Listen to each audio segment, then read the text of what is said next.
Well, hello there again, and in this video I'm going to talk to you about the 5 mistakes that you should avoid when planting giant allium bulbs. So what we've done is we bought some allium bulbs. One of the first things that you should try and avoid making is buying undersized bulbs, and the best way to do that is actually to see them in the shops in person and make sure that you can get a really big bulb, because quite often they'll send out small bulbs and they won't be of a flowering size. So you'll plant them, you'll get some leaf, you won't get any flowers, and that's not really what you want. You're not saving yourself any money if you're buying small bulbs. So you want to get the biggest bulbs you can. So I've ordered some extra large bulbs, but until I open this box up I don't know actually how big they're going to be. So let's have a look.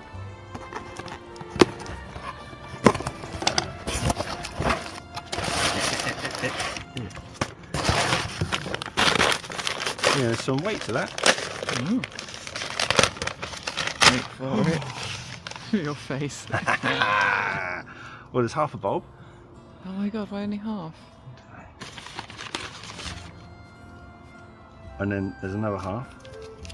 No. Third half.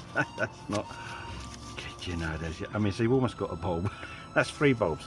Wow. That's a little bit cheeky, if you ask me. I might have to send a strongly worded letter to my MP. But here you go. I mean, they're larger than what you would normally get. Are they going to be alright? Are they cut or are they little? No, they're not cut. They bulbous?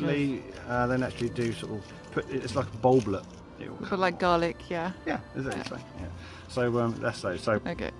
another thing I was going to say is make sure you plant them the right way out, because often if they're quite small and a bit round you can't really tell, but usually there's some sort of a round, slightly different coloured bit on the base there. On these it's very obvious. Yeah. On other allium bulbs it might not be so obvious, but there will be a little patch, because it could just be perfectly round. Yeah. And but there'll be a little sort of dark patch, slightly, no, not even as dark as that, a slightly darker patch on like a ring, and that'll be where the roots come through. So make sure when you plant them the right way up. Try and get big bulbs of flowering size. These should be. They look great. Flowering size, but I was. So what species of allium are they? That is a very good question. I specifically bought just the straight species Allium giganteum. There are some really good cultivars like Gladiator and another one that escapes me at the moment, but I can put that just there. But I particularly bought the species because they grow true from seed. And the other 2 giant hybrids, they're sterile. So yes, you'll get good flowers, but then you can't get them to reseed, and you might not want them to reseed. But I do love these. We do plant every year. We plant more and more of these because they give such a fantastic display. Anyway, over to mistake number 2. Now it's quite important that you plant these in the right site. Now giant allium bulbs, they're from sort of southwestern Asia, so you're looking at Turkey, Turkmenistan, all those other stan countries as well, and as such you have very high levels of sunlight, baked summers, and the soil is usually quite dry, free draining, so that means not waterlogged. So when you're planting them in this country, in the UK, you need to make sure you're planting them in a position of full sun. You know, you put them in the shade. You know, these are tall things. You put them in the shade, you're going to get etiolation, which means they will stretch. That makes them weak. That means they're prone to falling over. You don't want them falling over. You want a good, solid, strong stem.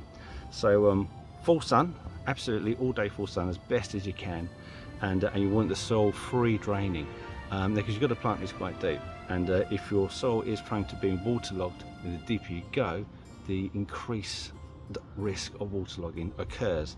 So those 2 are quite important: full sun, free draining soil. Now you can grow these in pots if you've got like terrible clay soil, or plant in a raised bed, but free drain soil is so important. Waterlogging is a definite no-no because you get rots. No. Right, now you saw that hole needs to be quite deep. It needs to be 4 times deeper than the diameter of that, so you're looking at a good, what would you say, 8 or 9 inches deep? Don't ask me that question. But it needs to be deep, and the reason why it needs to be deep is because when that tall stem comes up, it needs that sort of like that depth of soil, sort of grip onto the stem. Otherwise, in strong winds, you know, that can snap. And the other mistake you don't want to avoid, you don't want to be too kind to it. You know, don't put in any fertilizer down there. Don't add farm manure. Don't add any organic compost. You don't want a rich soil, because if you put in a rich soil, then the plant's likely just to put out a load of leaf, and again, no flowers. So you need to keep them mean, you got to keep them lean, you know. So that's kind of it. So depth and reduced amount of fertilizer, but simply because that's how bulbs have evolved. You know, they've evolved to have all the storage. Everything's inside it already, isn't it? Ready to go. So you're trying to get the best out of it. You're trying to mimic its natural environment as best as you can.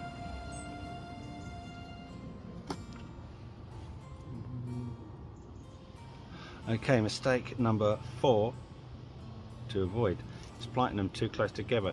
You want to plant them like a minimum of about 8 inches apart. You know, you can go further away, and the reason for that is because of the way they produce new bulbs or bulbules, where you want to do it. So they'll produce a bulb, produce a bulb, produce a bulb, and they will become quite congested over time.